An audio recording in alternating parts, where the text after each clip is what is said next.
உலகத்தில் அநீதி கண்டு வெறுப்பும் கோபமும் கொண்டு பொங்கி எழுவாயானால் நீயும் என் தோழனே, என் நண்பனே. அந்த மாதிரியான வார்த்தைகளை சொன்னது கியூபா நாட்டின் விடுதலைக்காக போராடிய ஒரு மாமனிதன் சே குவேரா அவங்க சொன்னது. அந்த மாதிரியான எண்ணங்கள் தான் எனக்குள்ளே இருக்குது. இது நாள் வரைக்கும் நான் ரொம்ப அரசியல் பேசினது கிடையாது. இப்போ ரீசெண்டாக தான் ஒரு இந்த தேர்தல் அறிவித்தாங்க பார்த்தீங்களா, அந்த இதில் தான் பேசிகிட்டு இருக்கேன். அதுக்கு முன்னாடி நான் வேறு வேலைகள் பண்ணிகிட்டு இருந்தேன். ப்ளஸ் இப்போவும் நான் ஒரு சில பிஸ்னஸ் பண்ணிகிட்ருக்கிறேன். என்னென்னா, என்னுடைய சின்ன வயதிலிருந்தே யார் தப்பு பண்ணாலும் அதை தட்டி கேட்கணும் அப்படிங்கிற ஒரு உணர்வு எனக்குள்ளே இருந்துக்கிட்டே இருக்கும். ஆனால் இன்றைக்கி வரைக்கும் ஆச்சு, நிறைய இடங்களில் நான் தட்டி கேட்க முடியாமல் நான் ஒரு மனிதனா அப்படின்னு தான் எனக்குள்ளே நான் ஒரு கேள்வி எழுப்பிக்கிட்டே தான் இருக்கேன். இன்றைக்கி வரைக்கும் அதுக்கு பதில் கிடைக்கல. சரி, ஓகே, நம்ம சோசியல் மீடியா மூலமாக கொஞ்சம் முடிஞ்ச அளவுக்கு நம்ம முயற்சி பண்ணி எனக்குள்ளே இருக்க கேள்விக்காக நான் போராடும் அப்படின்னு பார்த்தா, யாராவது தப்பு பண்ணாங்கன்னு பேசுனா அதை எதிர்க்கிற ஒரு கூட்டம் வருது. டேய், நீ எப்படி எங்களை கேள்வி கேட்கலாம்? சரி, அந்த கட்சிக்காரன் தப்பு பண்ணுதான், அவனை கேட்டால் நீ எப்படி எங்களை கேள்வி கேட்கலாம்? அரசு அதிகாரிகள் தப்பு பண்ணுறான், அவங்கள கேள்வி கேட்டால் நீ எப்படி எங்களை கேள்வி கேட்கலாம்?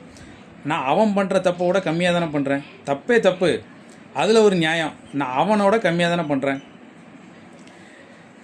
ஒரு கொலை பண்ணாலும் தப்பு தான், 10 கொலை பண்ணாலும் தப்பு தான். அதை புரிஞ்சிக்கக்கூடிய சமூகமே, இளைஞர்களே, மக்களோ, இன்னும் அதை புரிஞ்சிக்காதவங்க கூட இருக்கிறாங்க ஒரு சிலவங்க. யாரை கேள்வி கேட்டாலும் அதை எதிர்க்க ஒரு கூட்டம். தலைவன் தப்பே பண்ணியிருந்தாலும் என் தலைவனை நீ எப்படி கேள்வி கேட்கலாம்? மறுபடி அருவருக்கத்தக்க கமெண்ட் பதிவுகள், அந்த மாதிரி கமெண்ட் எனக்கு வராது. நான் பிளாக் பண்ணி வச்சுருக்கிறேன்.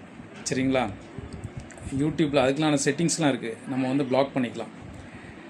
ஸோ நானாக மற்றவர்களுடைய வலைதளங்களில் பார்க்குறேன், ஒருத்தர் பேசினாலோ, யாராவது பெண்கள் பேசினாலோ, பெண்கள் நடனம் ஆடினாலோ, இல்லைனா பெண்கள் தங்களுடைய உணர்வுகளை வெளிப்படுத்தினாலோ அருவருக்கத்தக்க கமெண்ட். இதெல்லாம் பார்க்கும்போது இந்த சமூகத்தில் இன்னும் எத்தனை காமராஜர், எத்தனை காந்தியடிகள், எத்தனை மக்கள், எத்தனை நல்லவர்கள் வந்து இவங்களை திருத்ததுக்கான வாய்ப்பு இருக்குது தெரில. உன் தலைவனை கேள்வி கேட்கும்போது கோபம் வருகிறதே நண்பா. உனது வீட்டில் உனது மகன், தங்கை, தம்பி, அப்பா, அம்மா தவறு செய்தால் அதற்காக சப்போர்ட் பண்ணுவியா இல்லைனா அவர்கள் செய்தது தவறு என நினச்சி திருத்துவாயா? யோசிச்சுப்பார். உன்னுடைய மகனோ மனைவியோ தவறு செய்தால் என்ன செய்வ? திருத்துவியா? அவங்க செஞ்சது சரின்னு சொல்லுவியா? அதே மாதிரி உன் தலைவன் தவறு செய்தாலும் திருத்தணும்.